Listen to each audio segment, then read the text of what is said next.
Good evening, students. Let's continue the lesson, The Elves and the Shoemaker. So, in the last class, we have seen that the shoemaker was a poor, kind, hardworking person, but he hadn't enough money and he could save some money to buy a piece of leather, just enough to make one pair of shoes. And at that night, a miracle happened. Someone helps him to make beautiful, perfect shoes, and it continued for some time. So let us continue. Or should take page number 81. Soon the shoemaker became quite rich. He could buy lots of leather and make many pairs of shoes at once. So, by this, the shoemaker became quite rich. He sells all these beautiful shoes and he got much money also.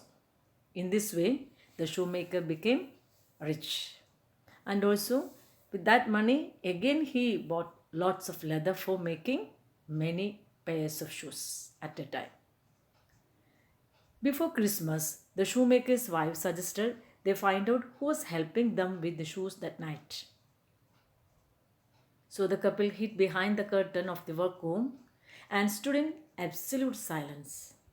So children, before Christmas, in a day before Christmas, the shoemaker's wife wanted to see who was helping them with the shoes that night. Who was helping them to make shoes in the night. For that, the couple just hid behind the curtain in that workroom and they just stood silence.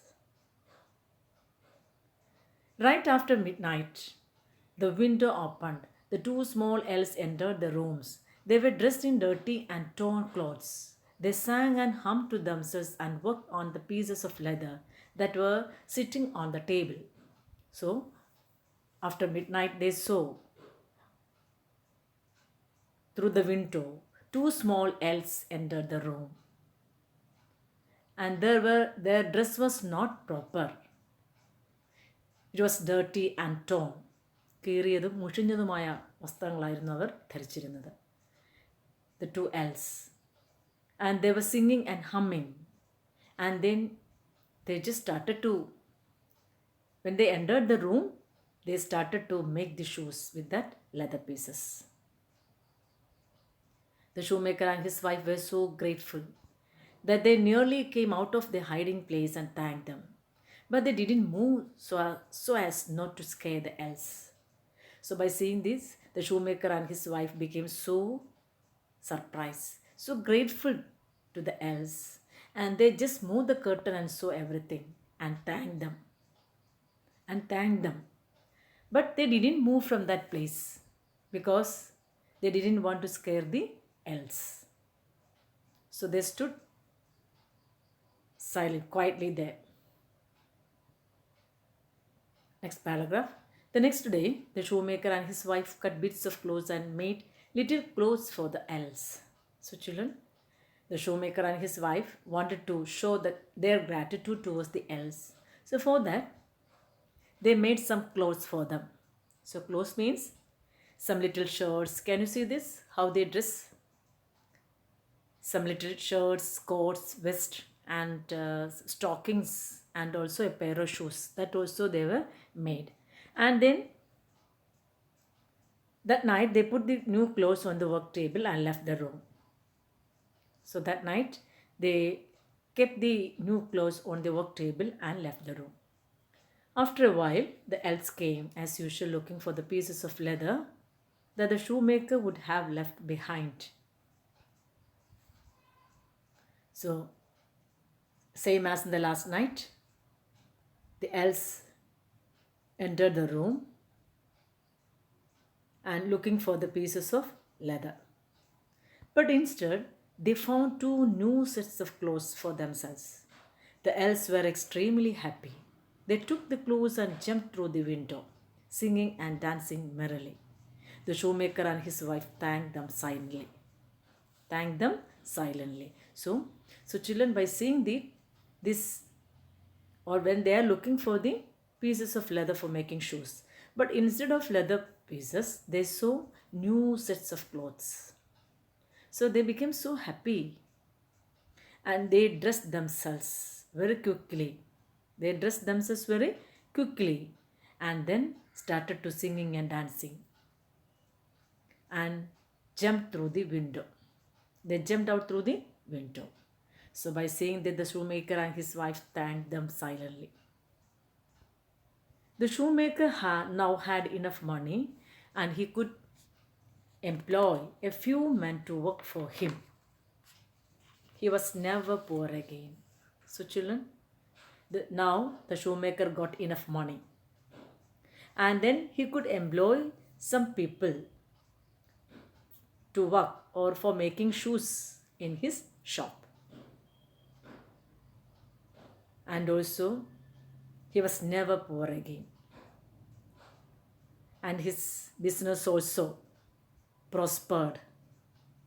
That's why he could employ some people in his shop. Though the elves never came back, the shoemaker and his wife knew they were somewhere helping other people. So after that, even though elves never came back, but the shoemaker and his wife was not sad, because they know that they will help other poor people somewhere. They were helping other poor people somewhere like us. തങ്ങളെപ്പോലെ തന്നെ മറ്റ് poor പീപ്പിളിനെ else സഹായിക്കും ആണ് എന്നവർക്ക് മനസ്സിലായി.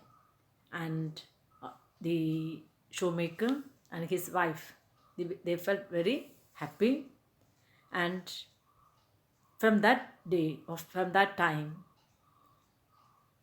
the shoemaker lived very happily, and all went well with him. His business also did very well. They lived very happily. That's all the story. So children, did you see how the elves helped that poor people? Isn't it? Now, I should take next page. So before that, shall I ask some question, children? That is, how did the shoemaker and his wife find out who was helping them? They just hid. Shoemaker and his wife hid behind the curtain of the workroom, isn't it? And stood in absolute silence. Then they found out two elves. They were helping them. Okay. Then what were the elves wearing? The elves were wearing dirty and torn clothes. Their dress was not proper. It was dirty and torn. Then what did the elves find on their last night? It is on the work table. They found last night they found new sets of clothes for themselves. That is, the shoemaker and his wife had stitched for the elves. Isn't it? So that was the question answers. Now next, let us do an exercise in your page number 82. That is under reading comprehension. Fill in the form with an information about the story. Information about the story. That is all about the story. And this you can done in your textbook. No need to by heart. Title. What was the title? The elves and the shoemaker. Then people. Who are the people in the story? Shoemaker and his wife, a rich merchant, elves, two rich clients. Two rich clients. Then setting. So what the story happens in the shoemaker's at his workroom. The shoemaker's workroom. Then what was the problem? The shoemaker was very poor. He could save only enough to buy a piece of leather to make one pair of shoes. That was the problem. Then how was the problem solved? The problem was solved by the help of the two little elves. They made beautiful shoes for them. Thus the problem saved. Then what happened in the end? The shoemaker got enough money, and he was never poor again. And his business also did very well. Okay, so you can just fill this box like this in your textbook. Okay, so you should read the textbook 3 times today itself. Thank you.